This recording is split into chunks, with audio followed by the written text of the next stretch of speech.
Bonjour, bienvenue dans cette nouvelle vidéo. Je fais les choses un peu différemment aujourd'hui. J'ai décidé de sortir du campeur. On est au Guatemala, donc voilà pourquoi je suis dans une belle forêt luxuriante. Vous voyez le campeur derrière. On vient d'arriver dans un nouveau camping. Puis aujourd'hui, on avait envie de vous parler un peu de notre vie au quotidien sur la route parce que voyager comme on le fait, c'est pas toujours juste de visiter des nouveaux endroits, mais c'est aussi d'apprendre à s'organiser pour trouver des bons spots de camping, trouver de l'eau potable, cuisiner, etc.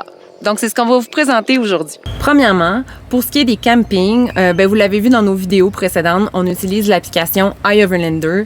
C'est vraiment une ressource incroyable qui nous aide beaucoup au quotidien puis qui nous a permis de découvrir vraiment des endroits incroyables où on n'aurait jamais pu aller camper sans ça parce que c'est des endroits qui sont pas nécessairement visibles de la route, qu'il faut vraiment connaître, il faut vraiment savoir que ça existe.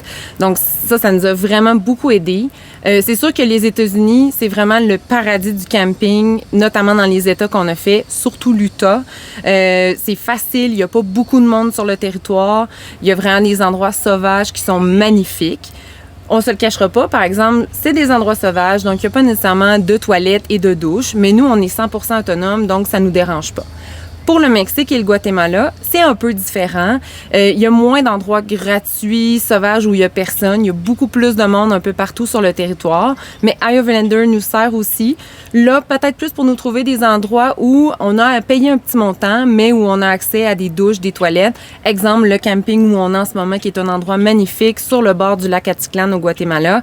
Et puis, on a accès à des installations qui sont incroyables. Donc, des fois, ça vaut la peine de payer aussi.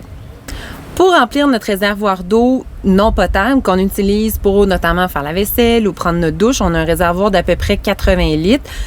Aux États-Unis, on se remplissait majoritairement dans les stations-service. Encore une fois, iOverlander, c'était vraiment une très bonne ressource pour savoir quelle station-service avait des robinets qu'on pouvait utiliser pour se remplir en eau potable. Au Mexique, au Guatemala, c'est presque encore plus facile qu'aux États-Unis parce qu'il y a des robinets qui sont presque accessibles partout, que ce soit dans les campings où on est, où on paye, souvent il y a de l'eau qui est accessible, donc on peut se remplir. Sinon, souvent sur les bords de route, on a juste à surveiller les bâtiments et tout ça. Puis souvent, il y a de l'eau qui est accessible là. Et aussi, à l'endroit où on va se remplir en eau potable, souvent, ils ont des robinets accessibles en eau non potable qu'on peut utiliser. Donc, on branche notre tuyau et on peut se remplir directement. Pour ce qui est de l'eau potable, on utilise des cruchons d'eau, comme on a au Québec, qui sont très populaires ici aussi. Au Mexique, au Guatemala, ils appellent ça des garrafones. Donc, on peut les faire remplir un peu partout. Aux États-Unis, on allait au Walmart. On pouvait les remplir directement. Il y avait des machines électroniques. Puis ça coûtait presque rien, honnêtement, entre 50 sous, $1 pour se remplir. Même chose au Mexique, au Guatemala. Par contre, là, c'est des boutiques où souvent, on donne notre cruchon à quelqu'un. Il le lave, il le remplit. Même chose, ça coûte environ $1, $2 pour se remplir. Donc, c'est quand même assez facile pour on a toujours accès à de l'eau potable. On tenait à faire un segment aussi sur la nourriture parce que oui, ça peut sembler banal. Vous allez me dire, il y a de la nourriture partout, il y a des épiceries partout dans le monde. Oui, ça c'est vrai. Par contre, il y a quand même des challenges quand on est dans d'autres pays. Aux États-Unis, oui, c'était simple. Il y a des épiceries identiques au Québec. On a plein de beaux produits naturellement. Mais le prix des aliments a vraiment augmenté, naturellement comme au Canada. L'inflation touche les États-Unis aussi. Puis le pire, c'est que quelque chose qu'on paye 10 $ au Canada, on le paye aussi 10 $ aux États-Unis. Mais on est très désavantagé par le taux de change. Donc, le truc à 10 $, il nous revient en fait à 14 $. Donc, l'épicerie nous a coûté hyper cher aux États-Unis. On a totalement dépassé notre budget qu'on s'était fixé. Fait que ça, premier challenge. Ensuite, au Mexique, au Guatemala, on s'était dit que, par exemple, des aliments comme les avocats, les bananes, les mangues, les tomates, qui sont des produits qu'on retrouve partout, qui poussent dans les arbres sur le bord des rues, que ça allait être vraiment pas cher puis qu'on allait pouvoir manger de la salade. Mais non, ces produits-là coûtent aussi cher qu'au Québec. Fait qu'une mangue, $1 au Québec, c'est $1 ici aussi, même s'il en pousse partout dans les jardins. Donc, ça aussi, on était vraiment surpris. Puis là, faut oublier les produits transformés. Puis quand je parle de produits transformés, c'est par exemple des légumineuses en canne, des pâtes, des sauces pour pâtes, des produits asiatiques qu'on ne trouve pas là en passant. Tout est extrêmement cher, donc faut oublier ce genre de cuisine-là. Fait qu'il faut vraiment être très, très, très imaginatif dans la cuisine qu'on se fait. Heureusement, on s'était amené quand même quelques trucs du Québec, genre du riz, du quinoa, des choses comme ça, qui sont des produits de luxe ici, en fait. Il y a des limes, des avocats. Du poulet, des coudes, du pesto trop cher, du maïs qui vaut trop cher en canne, des chips, des machins. Pour le Mexique, on a fini par aller au restaurant plus souvent que d'autres choses parce que ça nous revenait moins cher que de se cuisiner nous-mêmes des repas. Exemple, un tacos, c'est environ 25 pesos, donc un peu moins de 2 $ canadiens. Puis avec 2 tacos, on avait un repas suffisant pour nous soutenir. Ah, Hugues, il est avec son petit beluchon. On va faire du lavage au village aujourd'hui. Pour le lavage, c'est peut-être la portion presque la plus facile. Aux États-Unis, on allait dans des lavoirs classiques, quand même assez faciles.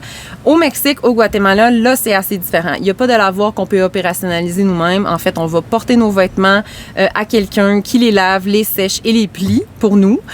Donc, c'est quand même assez avantageux. Ça coûte quand même assez cher. Je vous dirais que la brassée, c'est entre 10 et 20 $ selon le poids. Mais bon, tout est fait. On n'a rien à gérer. La seule chose, il faut s'organiser avec l'horaire de la personne parce que souvent, quand on va le porter, c'est pas prêt avant le lendemain, voire le surlendemain. Donc, ça demande une logistique de ce côté-là, mais sinon, c'est quand même assez facile. Pour ce qui est de l'argent, en fait, c'est quand même assez simple. On s'est doté d'une carte de crédit qui n'a pas trop de frais de conversion. Donc, on essaie de l'utiliser le plus possible, mais je vous dirais que c'est sûr qu'au Mexique et au Guatemala, bien souvent, on nous refuse la carte de crédit ou on nous charge des frais, que ce soit 5-7% supplémentaires. Donc, on essaie de payer beaucoup en argent comptant. Un moyen qu'on a beaucoup utilisé aux États-Unis, c'était Western Union. Donc, on s'envoyait des sous à nous-mêmes, puis on pouvait aller les retirer cet argent-là au Walmart. C'était quand même assez simple. Puis ça nous a permis vraiment de sauver beaucoup de frais de conversion. Sinon, oui, on va dans les ATM. Malheureusement, ça coûte très, très cher en frais de conversion, en frais aussi de banque. Desjardins nous charge des frais. Donc, c'est quand même toujours quelque chose à prévoir à l'avance. Mais Western Union est vraiment, dans le fond, une bonne solution pour nous aider pour sauver des sous.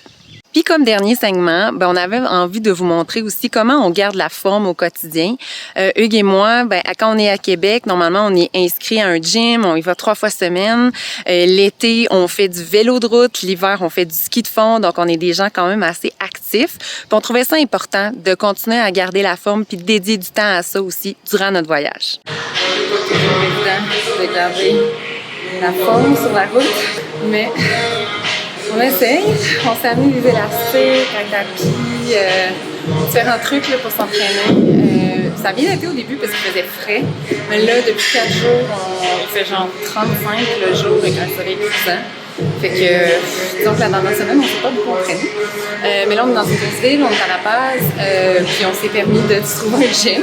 Fait qu'on s'est trouvé un gym quand même vraiment bien, avec plein d'équipements et tout ça, mais reste qu'il n'y a pas d'air climatisé.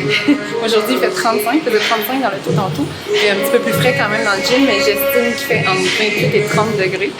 On est habitué à s'entraîner dans un gym à Québec qui est toujours à 19-20 degrés, genre. C'est que j'arrive, souvent j'ai froid au début de mon entraînement. Fait que ouais, c'est un challenge, mais bon, c'est correct, on garde la forme, c'est important. Vraiment un beau petit gym aussi.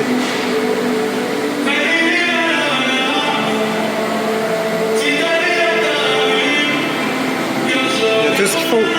Encore un autre beau gym. Ils sont cool, ils sont beaux leurs gyms, ils sont efficaces, ils ont plein de belles machines. Plein de belles machines qu'on n'a pas, en tout cas que j'ai jamais vues à Québec. Ou déjà vues, mais un peu différentes. Donc, vous le voyez, on finit quand même par aller au gym. On est capable d'en trouver souvent dans les villes un petit peu plus grosses. Puis sinon, au quotidien, on s'organise avec des élastiques, un tapis, puis ça fait le travail pour rester un petit peu en forme. Voilà, j'espère que ça vous a permis de mieux comprendre comment on s'organise au quotidien. Si vous avez d'autres questions, des trucs que vous êtes curieux de savoir comment on fait sur la route, n'hésitez pas, demandez-nous-le en commentaire. Merci beaucoup. Bye!